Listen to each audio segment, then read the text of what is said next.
السلام علیکم ورحمۃ اللہ۔ آج ہم بلا کسی تمہید کے اگلے دو آئٹمز کی طرف جاتے ہیں جو ظاہری نظام میں سے ہیں۔ روٹی، کپڑا اور مکان کے جو اگلے دو مدات ہیں، کپڑا اور مکان، اس کے بارے میں تھوڑی سی گفتگو کرتے ہیں۔ یہاں پہ غربت کے خاتمہ کے لیے جو مادی اسباب کا 40 نمبر کا سیکشن ہے، اس میں ہم ابھی اس وقت بیلنسنگ دا بیلنس، اخراجات میں توازن، اس میں چل رہے ہیں۔ اور پچھلی ویڈیو میں ہم نے روٹی، کپڑا اور مکان کے ضمن میں سے روٹی کو ڈسکس کر لیا تھا۔ آج ہم اس ویڈیو میں دو اور چیزیں ڈسکس کریں گے، کپڑا اور مکان، اور ان دونوں کے 4 نمبر ہیں۔ اچھا، کپڑا جو ہے اس کے ضمن میں یہ چند باتیں نوٹ کر لیں۔ پہلی بات تو یہ ہے کہ انسان کی اصل ملکیت ہی وہی ہے جو اس نے کھا لیا یا پہن لیا ہے، باقی تو وارثوں کا ہے۔ تو لباس اچھا ہونا چاہیے، یہ انسان کی زینت ہے۔ اب اس میں ہم زیادہ مباحث میں نہیں پڑھتے کہ کس نے زینت کو حرام کیا ہے یا اس کی کیا کیا چیزیں ہیں۔ فی الحال ہم اسی پہ فوکس کرتے ہیں کہ آپ جو ہے وہ کپڑا، اس میں کیا ہماری اسٹریٹجی ہونی چاہیے۔ تو اس میں میرا مشورہ یہ ہے کہ کپڑا خریدنے سے پہلے پوری ریسرچ کر لیا کریں۔ اس کی وجہ یہ ہے کہ سستا روئے بار بار اور مہنگا روئے ایک بار۔ تو کپڑا، اس کے بارے میں بھی معلومات، ہر چیز کا علم حاصل کرنا چاہیے، اچھی طرح اس کا مشورہ کر لیں۔ اور باقی کتنے جوڑے ہونے چاہیے؟ 3-4 جوڑے ہر موسم کے لیے کافی ہیں۔ اگر خدا نے آپ کو زیادہ دولت دی ہوئی ہے تو ہر ماہ ایک نیا برانڈ، نیا جوڑا خرید لیں، مگر یہ کہ پرانے کو پھر صدقہ کر دیا کریں۔ یعنی وہ حال تو نہ ہو جو فلپائن کے مارکوس جو 20 سال ان کا ڈکٹیٹر رہا، اور اس کے بعد جب اس کو فلپائن سے ہٹایا گیا تو اس کی بیوی کے، یعنی میں تو ابھی تک میرے ذہن میں یہ بات نہیں آ رہی، پتہ نہیں میڈیا کی سازش تھی یا جو بھی، کہ اس کی بیوی کے پاس 65,000 جوتے تھے۔ تو بہرحال یہ چیزیں اب ہیں، اس لیے پرانا صدقہ کر دیا کریں۔ اور جو لوگ پینٹ شرٹ سوٹ استعمال کرنے والے حضرات ہیں، ان کے لیے میرا مشورہ یہ ہے کہ برانڈڈ سوٹ لے لیا کریں، تو اچھا ہے کہ اچھا چلتا ہے، دیر پا ہوتا ہے، کافی دنوں تک نکل جاتا ہے۔ تو اس میں تھوڑی بہت اگر اوپر نیچے اس میں سائز میں فرق بھی ہو تو وہ اتنا درزی کے پاس مطلب سیٹ اپ کرا سکتے ہیں۔ ہاں، جو شہری نوجوان ہیں تو آج کل کے حساب سے تو میں ان کو کہوں گا کہ واش اینڈ ویئر جینز استعمال کر لیں تو بہت سے اخراجات سے بچ جائیں گے۔ یہ کسی وقت ہم کسی اور ویڈیو میں ڈسکس کریں گے کہ کس طرح یہ جینز کو اور دوسری چیزوں کو حرام، حلال، انگریزی اور سنت لباس اور یہ اور وہ چیزیں ہیں۔ بہرحال فی الحال ہم اسی پہ فوکس کرتے ہیں کہ آپ کو خریدنا کیا چاہیے۔ تو یہ ہے کہ استری جو ہے اس میں کافی سارا جو ہے نا وہ خرچہ ہو جاتا ہے واش اینڈ ویئر میں، یعنی بجلی کا بھی خرچہ ہے، ٹائم کا بھی خرچہ ہے، کنزیومنگ چیزیں، تو واش اینڈ ویئر سے کام چل جاتا ہے۔ اچھا، جو خواتین کے کپڑے ہیں بھائی، اس کا تو کوئی حل نہیں نکل سکتا۔ میں نے سنا ہے کہ جدید ٹیکنالوجی سے ایسے جو ہیں وہ لباس ایجاد کیے جا رہے ہیں جو جیسے کہتے ہیں جنت میں حوروں کے 70 لباس ہوں گے، تو بہرحال اس کی طرح آٹومیٹک رنگ بھی بدل لیتے ہیں، ایسے ڈریسز آ رہے ہیں، لیکن مجھے نہیں لگتا کہ یہ مسئلہ پھر بھی قابو میں آ جائے گا۔ تو عبایا جو ہے یہ آج کل سعودی عرب کا جو کالا وہ برقعے قسم کا لباس ہے، اس کا ایک فائدہ یہ ہے کہ نیچے والا ڈریس چھپ جاتا ہے، جو کہ خاص ان کے مقابلے کا میدان ہے خواتین کے، تو اس کا یہ اچھا ہے، کہیں جانا آنا ہو تو اوپر عبایا ہو، کھڑے کھڑے مل کے آ سکتی ہیں۔ لیکن مصیبت یہ کہ اب عبایا کے بھی تو پتہ نہیں عجیب و غریب ڈیزائن آ گئے ہیں۔ ہم سعودی عرب میں دیکھ رہے ہیں کہ اس طرح کے عبایا عورتوں نے پہننا شروع کر دیے۔ ایک عبایا جو ہے وہ 1500 ریال میں، یعنی کبھی مجھے یاد ہے کہ 60 ریال کا 40 ریال کا عبایا مل جاتا تھا اچھا خاصا۔ اب اس میں بھی جناب اس کے اپنے برانڈ ہیں، اور اس عبایا سے تو میرے خیال میں نہ پہننا اچھا ہے۔ اچھا، برسبیل تذکرہ اپنی خواتین کو پارک وغیرہ ضرور گھمانے لے جایا کریں، حق بنتے ہیں ان کا، بلکہ صدقہ ہے ان کے ساتھ وقت گزارنا۔ مگر میری رائے میں شاپنگ مالز جو ہیں نا، یہاں آپ نہ لے جائیں تو بہتر ہے، کیونکہ یہ وہ چیز ہے جس سے عورت کا ضبط ٹوٹ جاتا ہے، اور جب وہ ایک بار کسی چیز کی شاپنگ کا ارادہ کر لے تو پھر اس کے لیے ریزن پیدا کرنا، دلائل کے انبار لگانا، تو وہ عورت کے بائیں ہاتھ کا کھیل ہے۔ تو جو لوگ ونڈو شاپنگ پر خواتین کو لے جایا کرتے ہیں تو وہ اس کے نتائج کے خود ذمہ دار ہیں، تو اس پہ ذرا خیال رکھیے۔ تو باقی یہ ہے کہ کپڑوں کے بارے میں چھوٹی چھوٹی باتیں ہیں، ان کو بھی آپ مد نظر رکھیں۔ اکثر کھانا کھاتے ہوئے کپڑے پر داغ لگ جاتا ہے، اس سے احتیاط کریں۔ اگر رات کا سوٹ ہو جائے اور گھر میں استعمال کا جو سوٹ ہے اس کو علیحدہ ہو جائے، مختص کر لیں تو یہ اچھی بات ہے۔ ہم لوگ سستی کی وجہ سے عام طور پر یہ نہیں کرتے کہ رات کو کیا ہم علیحدہ ڈریس پہنیں گے، لیکن یہ اچھی بات ہے۔ اس کی وجہ یہ ہے کہ کپڑے کا بار بار دھونا یہ صرف مشین کی بجلی اور صرف ٹائم اور صرف کا نقصان بھی نہیں، کپڑے کا بھی کباڑا کر دیتا ہے نا، تو اسی لیے اس کا بھی جو ہے نا وہ کر لیا کریں، کپڑوں کے بارے میں علیحدہ ہو۔ اب دسترخوان پہ اگر بیٹھتے ہیں آپ لوگ، ڈائننگ ٹیبل کی بجائے گھر میں دسترخوان کی عادت ہے، تو جس کو یہ آج کل لوگ سنت طریقہ کہتے ہیں، یعنی اکڑوں بیٹھنا ہے، تو وہ اس طرح بیٹھا کریں۔ اور یا پھر یہ ہے کہ ٹیبل پر بیٹھے ہیں تو ایپرن رکھ لیں تاکہ دامن پہ داغ شاغ نہ پڑے۔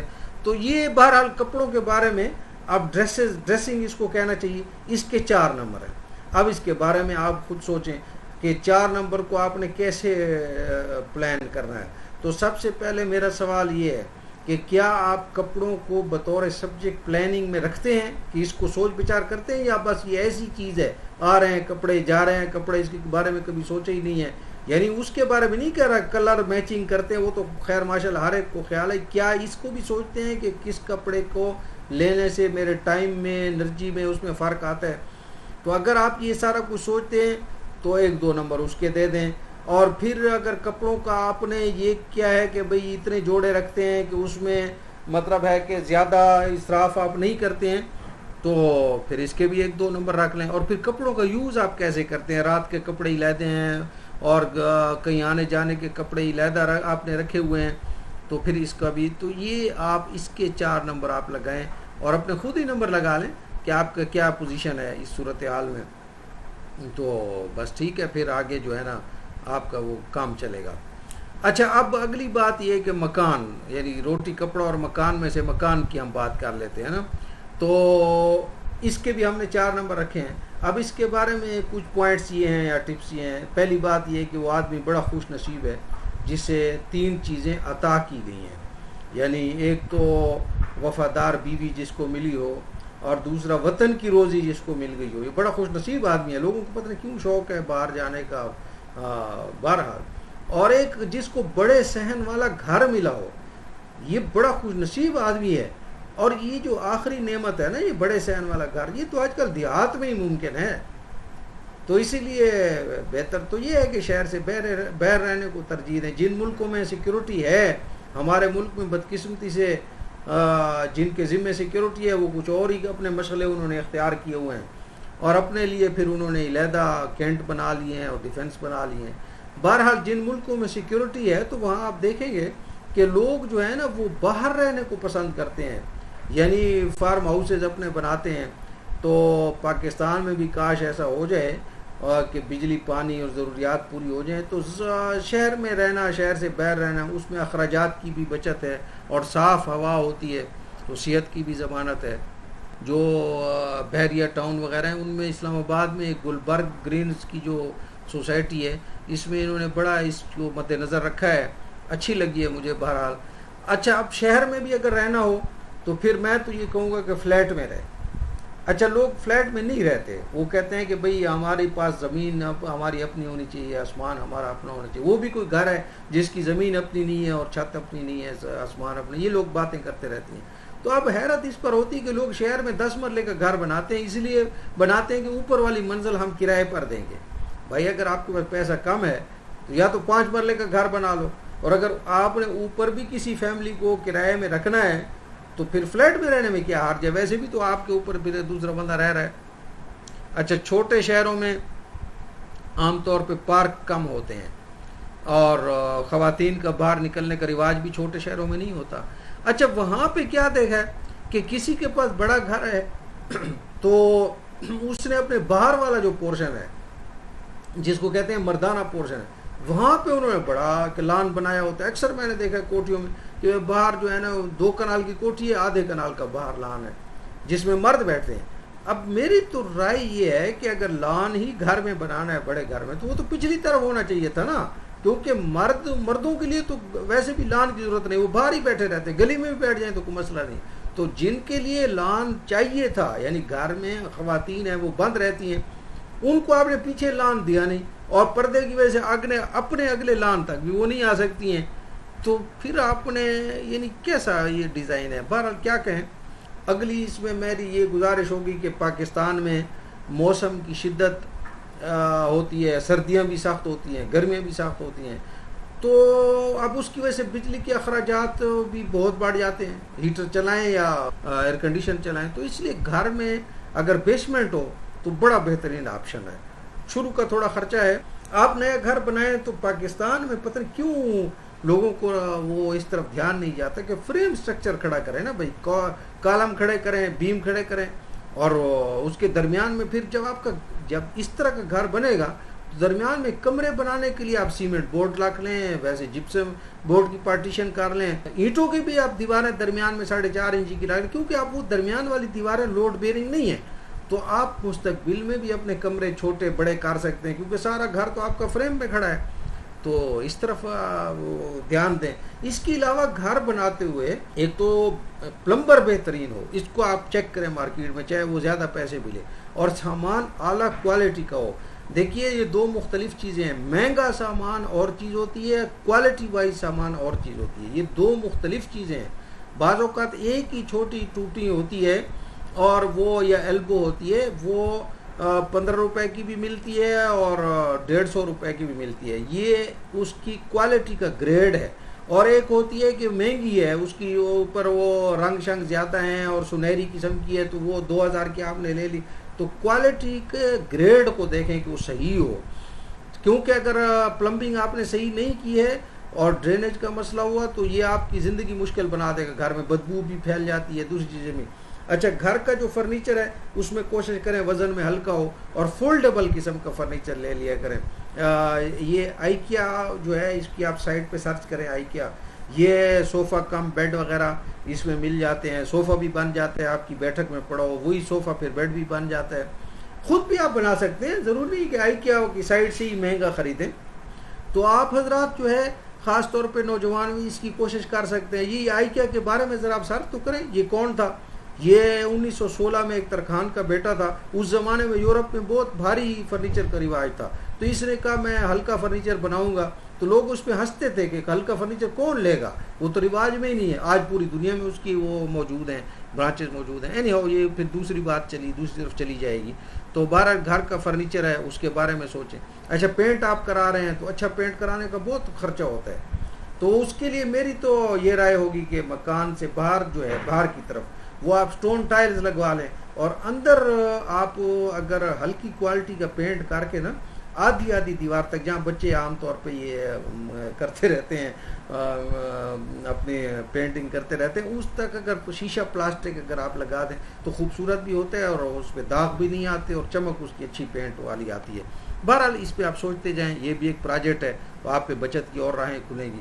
لیکن ایک یہ ہے کہ جہاں بھی آپ نے گھر لینا ہو، چاہے کرائے پر جانا ہے اور چاہے اپنا گھر بنانا ہے، تو سب سے پہلے تو بھائی خدا سے ایک اچھا ہمسایہ مانگا کیجئے. ہمسائے نصیب سے میسر ہوتے ہیں. ہمسایہ اچھا مل گیا تو کچی بستی میں بھی آپ ہیں تو جنت میں ہیں، اور اگر ہمسایہ آپ کو اچھا نہیں ملا تو ڈیفینس سوسائٹی میں بھی آپ رہ رہے ہیں تو یقین جانے دوزخ میں رہ رہے ہیں. تو ہمسائے کی دعا آپ مانگ لیجئے. مجھے اب وہ نام ایگزیکٹلی کنفرم نہیں ہے کون ہے، عبداللہ بن مبارک کا قصہ ہے یا امام ابو حنیفہ صاحب کا قصہ ہے کہ ان کے ہمسائے جو ہے وہ غریب آدمی تھے، وہ اپنا گھر بیچنا چاہ رہے تھے، تو مارکیٹ ریٹ غالباً سپوز 40,000 دینار کا تھا، تو 80,000 دینار اس کی قیمت لگائی. تو کسی نے کہا کہ بھئی یہ تو 40,000 دینار اس کا مارکیٹ ریٹ ہے آپ کے گھر کا. تو انہوں نے کہا نہیں، گھر کا ریٹ تو 40,000 ہے، لیکن ہمسائے کا ساتھ میں نے لگایا کہ امام صاحب جیسا ہمسایہ آپ کو کہاں ملے گا، تو اس کے 40,000 اور لگائے ہیں، تو یہ 80,000 ہے. تو اسی دوران کسی نے امام صاحب کو خبر کر دی کہ آپ کے ہمسایہ اپنا گھر بیچ رہے ہیں. تو ان کو بڑا افسوس ہوا کہ ہم نے اپنے ہمسائے کی یہ خبر بھی نہیں لی، اور وہ اتنا مجبور ہو گیا کہ اپنے بچوں کا گھر بیچ رہا ہے. تو انہوں نے ان کو جو ہے نا وہ گھر کی قیمت بھجوائی جو وہ مانگ رہے تھے کہ یہ گھر کی تمہاری قیمت ہے، یہ بھی رکھو اور یہاں رہو، ہمارے سے جاؤ نہیں. ہم اور الٹا معذرت بھی کی کہ ہم نے آپ کا حال حوال نہیں لیا. تو اس بندے نے کہا کہ میں آپ کو کہتا نہیں تھا، لوگوں کو کہتا پھرتا تھا کہ میں کہتا نہیں تھا کہ یہ ہمسائے کی قیمت ہے. تو نہیں ہمسایہ جو خدا سے مانگنا چاہیے. تو اس پورشن کے مکان کے بھی ہم نے 4 نمبر رکھے ہیں. اب اس میں زیادہ لمبا میں نہیں جاتا، آپ خود ہی سوچ لیں کہ اس کے 4 نمبر کیسے ہو سکتے ہیں. سب سے پہلے تو 1 نمبر اسی چیز کا ہے کہ کیا آپ نے اس کو اپنی زندگی میں مکان کے جو ہے اس کو آپ نے ایز اے پروسیس لیا ہے، ایز اے پروجیکٹ کبھی کنسیڈر کیا ہے، اس پہ کبھی مل کے مشورہ کیا ہے، اس کے بارے میں کبھی ریسرچ کی ہے. اگر آپ نے اس کو امپورٹنس دی ہے تو 1 نمبر تو آپ سیدھا اسی بات کا ہی لے لیں. اس کے بعد پھر اگلی چیزیں ہیں. تو اگر آپ یہ کر رہے ہیں اپنا دیکھ لیں، اور یہ بھی آپ کی اخراجات میں توازن کا بہت بڑا فیکٹر ہے، تو اس کو بھی آپ دیکھ لیں. اچھا، نہ چاہتے ہوئے بھی یہ طویل ہو گئی ہے گفتگو. اصل میں مسئلہ یہ ہوا کہ میں نے کوشش کی اس کو دونوں آئٹمز کو ایک ساتھ بیان کرنے کی، تو بات لمبی ہو گئی ہے. انشاءاللہ نیکسٹ ویڈیو سے جو باقی مدات ہیں، تعلیم ہے، مکان ہے یا باقی چیزیں، وہ 1 بائی 1 ڈسکس کریں گے تاکہ ڈیوریشن لمبا نہ ہو. تو فی الحال کی گھڑی اتنا کافی ہے. ملتے ہیں اگلی ویڈیو میں. السلام علیکم ورحمۃ اللہ وبرکاتہ.